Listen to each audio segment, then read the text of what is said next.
Warahmatullahi wabarakatuh. Selamat datang di channel Paris Project. Kali ini Paris Project akan menjelaskan materi tentang menulis surat lamaran pekerjaan, dan materi ini diperuntukkan untuk siswa kelas 12 ya, baik IPA IPS maupun sekolah menengah kejuruan. Nah, langsung saja. Jadi tujuan dari pembelajaran kali ini, kalian diharapkan bisa mengerti nanti ya apa yang disebut dengan surat lamaran pekerjaan, kemudian jenis surat lamaran pekerjaan itu sendiri, dan seperti apa isi sekaligus sistematika dari surat lamaran pekerjaan. Yang ketiga, kalian bisa menyimpulkan sistematika, kemudian unsur-unsur isi surat lamaran pekerjaan, dan tentunya kebahasaan ya, unsur kebahasaan dalam surat lamaran pekerjaan. Dan yang terakhir, kalian diharapkan mampu menyusun sendiri nanti surat lamaran pekerjaan, mengingat setelah lulus ya, setelah selesai studi, kalian bisa membuat surat lamaran pekerjaan yang diperuntukkan kepada perusahaan atau lembaga tertentu yang kalian tuju. Nah, langsung saja, apa sih yang disebut dengan surat lamaran pekerjaan? Nah, jadi surat lamaran pekerjaan itu ya surat resmi sebenarnya. Jadi surat resmi itu ada yang bersifat pribadi dan ada yang bersifat kelembagaan. Bedanya kalau yang kelembagaan itu dibuat oleh suatu lembaga atau organisasi. Contohnya surat OSIS misal, itu kan dibuat oleh organisasi ya, siswa intrasekolah atau OSIS. Surat dinas misal dibuat oleh lembaga dinas terkait. Nah, kalau surat pribadi ini contohnya surat lamaran pekerjaan. Ya, tapi ini resmi sifatnya ya, formal. Jadi nanti ada yang formal, surat itu secara umum ya, ada yang non formal. Bedanya terlihat dari penggunaan bahasa. Kalau yang formal, penggunaan bahasanya sesuai dengan aturan ejaan, kemudian sistematis, berurutan dari mulai kop surat kalau surat dinas, kemudian ada tanggal, ada identitas sampai penutup ya, sampai bagian tembusan nanti ada. Kalau surat yang tidak resmi itu tidak perlu ada kop surat, bahasanya pun tidak harus formal. Biasanya kalau kalian membuat surat kepada teman dekat kalian ya, meskipun sekarang sudah nggak zamannya buat surat ya untuk teman, sekarang udah banyak aplikasi. Nah, itu bisa disebut dengan surat yang tidak resmi ya, karena dari segi bahasa dan sistematikanya pun bebas. Nah, yang disebut dengan surat resmi, surat lamaran pekerjaan ini, nah bisa kalian baca, itu sebenarnya permohonan diri kalian yang akan ya memohon pekerjaan kepada perusahaan, kantor, atau instansi tertentu. Itu pengertian secara umumnya dari surat lamaran pekerjaan. Nah, fungsinya itu bisa kalian baca di sana, ada sebagai tanda bukti tertulis. Jadi surat yang kalian ajukan nanti sebagai tanda bukti yang akan diarsipkan nanti oleh suatu lembaga ya, oleh kantor atau perusahaan, bahwa kalian benar-benar melamar pekerjaan di lembaga tersebut. Kemudian juga sebagai media atau alat komunikasi ya. Jadi melamar pekerjaan dengan surat merupakan salah satu cara ya kalian menyampaikan kemauan kalian yang ingin melamar pekerjaan di suatu perusahaan. Dan yang ketiga, sebagai bahan pertimbangan penerimaan kerja.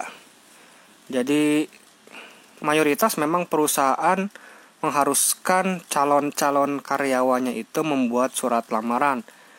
Dari surat lamaran itu nanti akan terlihat background atau latar belakang kalian, ya, lulusan mana, tingkat pendidikannya, keahlian kalian. Nah, itu bisa jadi bahan pertimbangan kalian, ya, apakah kalian itu layak diterima di perusahaan itu atau tidak. Nah, itu fungsi dari surat lamaran pekerjaan. Kemudian menurut jenisnya, nah ini dibagi lagi nanti. Ada surat lamaran yang digabungkan dengan riwayat hidup, dan ada yang dipisahkan ya, dengan riwayat hidup atau CV, kurikulum vitae. Kemudian berdasarkan informasi, ya bersumbernya nih, ada yang bersumber dari iklan, ada yang bersumber dari media cetak, ya. Ada yang bersumber dari rekomendasi seseorang, atau ada juga surat lamaran yang berdasarkan inisiatif sendiri. Nah, kita bahas dulu yang menurut jenis pembuatannya. Jadi, kalian bisa membuat surat lamaran pekerjaan dengan riwayat hidup yang disatukan di bagian isi misal, atau dipisah, tidak masalah. Jadi tidak dicantumkan di bagian isi riwayat hidup kalian, dari mulai nama, kemudian gelar kalian, nanti riwayat pendidikan kalian, keahlian kalian, capaian prestasi kalian, boleh kalian satukan. Nanti di bagian isi dari surat lamaran boleh juga dipisah. Ya, biasanya lebih enak dipisahkan, ya. Nah, kemudian berdasarkan sumber lowongan. Nah, ini penting. Jadi ini berpengaruh pada bagian awal surat. Nah, kalian nanti diharuskan menuliskan sumber, ya. Nah, kalian tahu ada lowongan pekerjaan di perusahaan itu dari mana, dari siapa.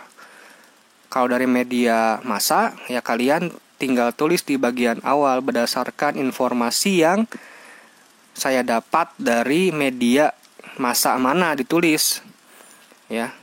Nah, itu. Atau dari rekomendasi seseorang, nah sebutkan nanti siapa orangnya, karena itu bisa mempengaruhi juga, ya, apakah kalian layak atau tidak diterima di perusahaan tersebut. Atau kalian menulis surat lamaran atas inisiatif sendiri, ya silakan tulisnya berarti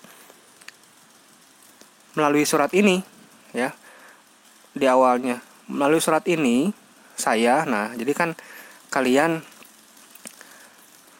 inisiatif sendiri mengirim surat lamaran itu tanpa mengetahui informasi dari media atau orang lain. Ya, nanti ada contohnya. Kemudian kita ke bagian isi dan sistematika dari surat lamaran pekerjaan. Jadi apa yang harus pertama kali ditulis ketika membuat surat lamaran pekerjaan? Kemudian aspek penting apa saja yang perlu diperhatikan ketika kita membuat surat lamaran pekerjaan. Jadi surat lamaran ini juga bisa ditulis tangan, bisa juga diketik, ya, tergantung dari permintaan perusahaan.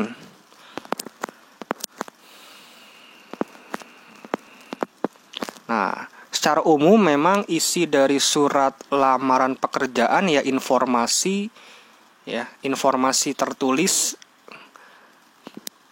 dari si pelamar, ya, atau permohonan seorang pelamar agar diterima di tempat yang dilamar, itu secara umum, ya, isi dari surat lamaran pekerjaan, selain identitas dari penulisnya atau pengirim atau pelamar. Nah, ini sistematikanya penting, ya, dicatat. Nah, apa saja kira-kira yang harus ada dalam surat lamaran pekerjaan? Disebut sistematis itu harus berurutan. Jadi jangan sampai tidak berurutan. Nah, di sana sudah ada nomornya. Yang pertama itu ada tempat dan tanggal pembuatan surat. Ya. Ditulis tempatnya di mana kalian buat surat tersebut, tanggalnya. Ya, kemudian juga bulannya dan tahunnya. Tuh. Kemudian ada lampiran surat. Kalau kalian melampirkan sesuatu, misal riwayat hidup, kemudian sertifikat penghargaan, nah dituliskan sama kalian berapa lembar lampirannya dan ditulisnya menggunakan kata, ya. Misal 5 lembar berarti pakai kata, ya, LIMA, itu yang bakunya. Kalau tidak ada, tidak perlu ditulis lampiran, ya. Langsung saja berarti ke nama dan alamat yang dituju. Nah, ini harus jelas. Jadi pastikan dulu alamatnya. Bisa kalian cari alamat jelasnya. Kalian catat. Misal kalian dapatnya di media massa, dicatat alamat yang jelas. Jangan sampai nanti salah alamat. Ya. Boleh juga cari di internet. Silakan nama perusahaannya agar nanti surat yang kalian kirim tidak salah alamat. Nah, biasanya dalam penulisan yang tepat untuk alamat yang dituju, nanti ada yang menggunakan kepada yang terhormat, ada yang menggunakan kepada. Nah, yang tepat itu menggunakan yang terhormat, ya, YTH disingkat, kemudian titik dan ditujukan kepada siapa, misal kepala HRD-nya. Kemudian untuk jalan itu jangan disingkat yang tepatnya, ya. Ditulis lengkap. Misal Jalan Soekarno-Hatta itu. Dan tidak ada tanda baca di akhir dari penulisan alamat. Ya, misal Tangerang titik. Nah, itu tidak tepat secara ejaan. Setelah menuliskan nama dan alamat yang dituju, nah ini nama pimpinannya biasanya. Kemudian lanjut ke salam pembuka. Ya, sesuaikan saja, boleh menggunakan assalamualaikum, boleh salam sejahtera, silakan. Itu. Biasanya diberi jarak, ya. Diberi jarak bisa 1 atau 2 bahkan 3 dari spasi, ya. Bisa. Nanti ada contohnya. Setelah salam pembuka, kemudian ke pembuka surat. Nah, ini pembuka surat ini tergantung kalian dapat informasi lamarannya dari mana. Kalau dari koran berarti diawali dengan berdasarkan informasi yang saya dapat di harian Kompas, Republika misal. Tanggal berapa sebutkan. Yaitu untuk membuka suratnya. Jelaskan dulu. Nah, hindari menggunakan diksi bersama surat ini. Nah, mengapa? Karena kalau kalian menggunakan diksi bersama surat ini, otomatis kalian ikut bersama dengan suratnya, masuk bersama suratnya. Jadi hindari, ya, diksi bersama surat ini. Kemudian bagian isi. Nah, isi ini biasanya yang akan kalian tulis itu alasan kalian mengapa kalian tertarik untuk mengisi posisi di perusahaan tersebut. Alasannya apa? Kemudian kalian boleh ungkapkan keunggulan kalian, ya. Kemudian siapa diri kalian secara singkat, karena nanti lengkapnya ditulis di bagian riwayat hidup atau kurikulum vitae, ya. CV. Nah, setelah kalian tuliskan, kemudian kalian tutup, biasanya berisi permohonan dan ucapan terima kasih. Nah, itu perlu sekali permohonan, kemudian juga terima kasih atas perhatian, ya, dari pihak-pihak tertentu. Sebutkan saja Bapak, garis miring Ibu, garis miring Saudara, silahkan. Dan yang terakhir, salam penutup. Karena tadi kan dibuka dengan salam dan diakhiri juga dengan salam. Boleh salam hormat, itu silahkan. boleh wassalamualaikum, sesuaikan saja ya dengan latar belakang lembaga ya. Dan jangan lupa beri jarak sekitar 3 baris, nama jelas kalian dan tanda tangan kalian. Jangan lupa. Nah, cukup simpel sistematikanya untuk surat lamaran pekerjaan. Contohnya nanti bisa kalian lihat di video berikutnya ya. Untuk stylenya sendiri, jadi ada beberapa style yang rata kiri semua, misal ada rata kanan, kemudian ada yang menjorok. Nah, itu style surat namanya ya. Nanti akan dijelaskan di video berikutnya. Nah, ini aspek penting yang harus ada dalam surat lamaran pekerjaan. Nah, apa saja? Tuh ada pernyataan umum atau tesis dan argumentasi. Nah, pernyataan umum ini berfungsi sebagai informasi awal terkait pekerjaan yang akan dilamar. Nah, contoh, kalian mendapatkan informasi dari media massa, ada lowongan menjadi desain grafis misal. Nah, kalian sebutkan bahwa tujuan kalian untuk mengisi posisi desain grafis tersebut. Nah, itu namanya pernyataan umum. Kemudian kalian argumentasikan mengapa kalian berminat. Nah, biasanya kan mengapa berminat karena latar belakang pendidikan yang sesuai dengan lowongan yang ada. Itu kan gampang. Karena latar belakang pendidikan saya yaitu desain grafis misal, itu kan bisa jadi alasan mengapa kalian cocok atau berminat menempati posisi tersebut. Ditambah lagi boleh kalian pernah mendapatkan penghargaan, misal nanti dilampirkan fotokopinya. Nah, itu namanya tesis dan argumentasi. Gunanya apa? Gunanya ya untuk menguatkan ya alasan. Itu argumen itu kan alasan yang diungkapkan untuk menguatkan tesis. Ya, tesis kan pendapat awal ya. Jadi pendapat awalnya kalian berminat untuk mengisi posisi tertentu. Misal tadi ya, seorang desain grafis. Nah, alasannya apa? Alasannya bisa pertama latar belakang pendidikan kalian yang sesuai. Kalian punya keahlian misal di bidang tersebut, dibuktikan dengan sertifikat keahlian, bisa pernah mendapatkan penghargaan, punya pengalaman. Nah, itu bisa jadi argumen-argumen sehingga nanti yang baca yakin, oh ternyata calon karyawan ini layak menempati posisi tersebut. Nah, seperti itu.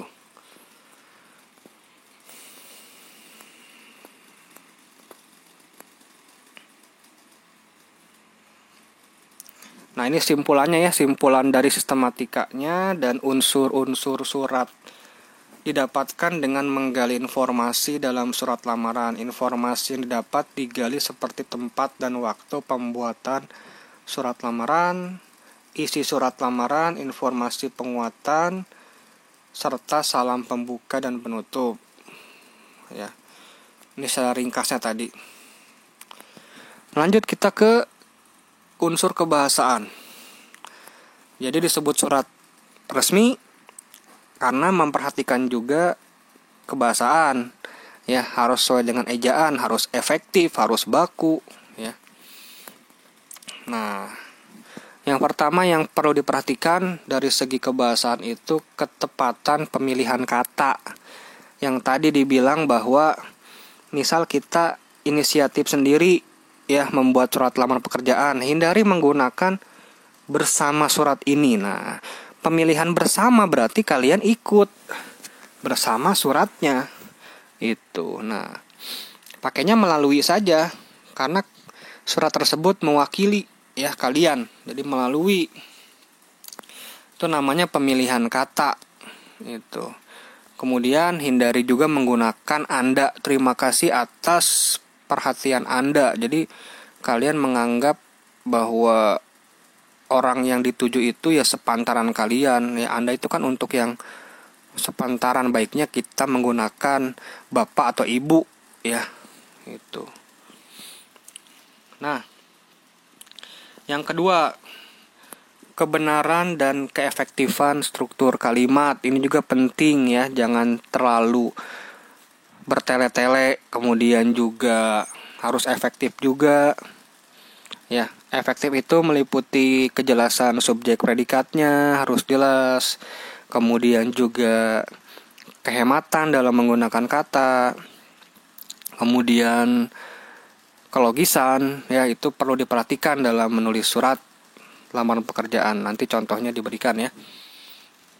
Yang ketiga, kepaduan paragraf. Jadi antar paragraf pembuka, isi, penutup ya harus berkaitan erat. Jangan sampai nggak nyambung.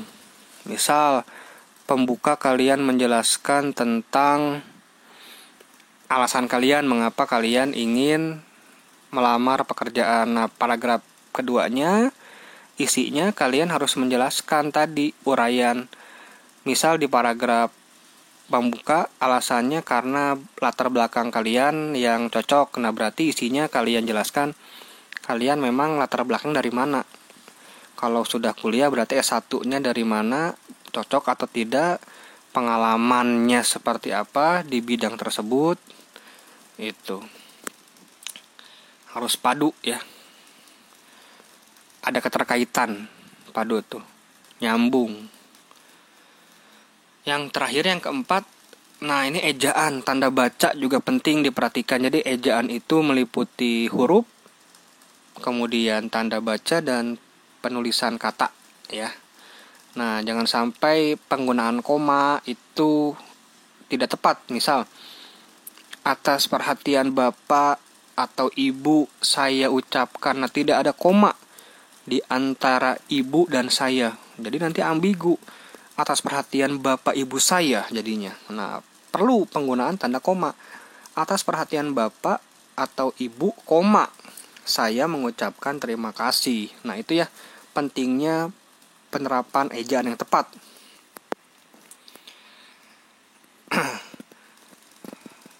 Baik, itu dia penggunaan bahasa dalam surat lamaran pekerjaan. Jadi disebut surat resmi ya karena memperhatikan juga unsur kebahasaan yang digunakan. Lanjut. Nah, ini teknis penyusunan surat lamaran pekerjaan ya. Jelas gunakan bahasa yang baik dan benar. Karena yang baik belum tentu benar dan yang benar juga belum tentu baik. Jadi harus sepaket, baik dan benar. Kemudian tulis dengan kalimat yang singkat, padat, dan jelas. Jangan bertele-tele. Dan ini nih tergantung juga nih yang ketiga nih ya. Tulislah secara manual menggunakan tangan. Ini tergantung instansinya. Ada yang menyuruh atau mensyaratkan untuk dengan tulisan tangan. Karena mungkin dari tulisan tangan akan terlihat karakteristik ya dari pelamar. Nah, ada ilmunya itu, ada ilmunya namanya grafologi. Jadi ilmu tentang tulisan. Nah, mungkin nanti perusahaan tersebut bisa membaca karakteristik dari calon pegawainya dari tulisan tangan. Nah, ini juga penting, perhatikan kebersihan surat lamaran pekerjaan. Nah, jangan sampai surat yang kalian tulis banyak bercak-bercak yang menghalangi atau menutupi kalimat-kalimat kalian. Nah, periksa lagi sebelum kalian masukkan ke amplopnya. Jangan sampai ada bumbu kacang, saus misal ya. Periksa lagi. Kalau ada mending ditulis ulang ya, jangan dihapus, dibersihkan. Kalau bersihkan kan seringkali masih ada bekas-bekasnya juga ya. Itu. Dan penting juga isi secara jelas data diri ya atau informasi tentang diri Anda. Biasanya di riwayat hidupnya, alamat kalian, dan jangan lupa nomor kontak yang bisa dihubungi ya. Email juga silahkan. Nah, baiknya ada beberapa kontak yang bisa dihubungi. Khawatirnya nanti kalian diterima dan kalian dihubungi tapi ternyata sedang tidak aktif, ya sayang juga kan. Nah, jadi baiknya selain beberapa nomor kontak juga cantumkan email kalian itu. Dan dokumen-dokumen pendukung tentunya. Kalau kalian punya sertifikat keahlian, penghargaan, itu bisa jadi poin tambahan, ya, poin tambahan yang akan, ya, membuat kalian mungkin bisa lolos nanti pada tahap tes menjadi calon karyawan. Ya, itu penting ya, lampirkan dokumen-dokumen pendukung, fotokopi KTP, ijazah, sampai sertifikat-sertifikat ya. Tuh. Baik, itu dia teori tentang menulis surat lamaran pekerjaan. Untuk teknisnya, untuk wujudnya seperti apa surat lamaran pekerjaan nanti akan disajikan di video selanjutnya. Terima kasih. Jika ada pertanyaan silakan boleh sampaikan di kolom komentar ya. Jangan lupa like, silakan boleh bagikan ke teman-teman kalian, dan jangan lupa subscribe. Silakan yang belum subscribe. Terima kasih. Mohon maaf bila ada kesalahan. Wassalamualaikum warahmatullahi wabarakatuh.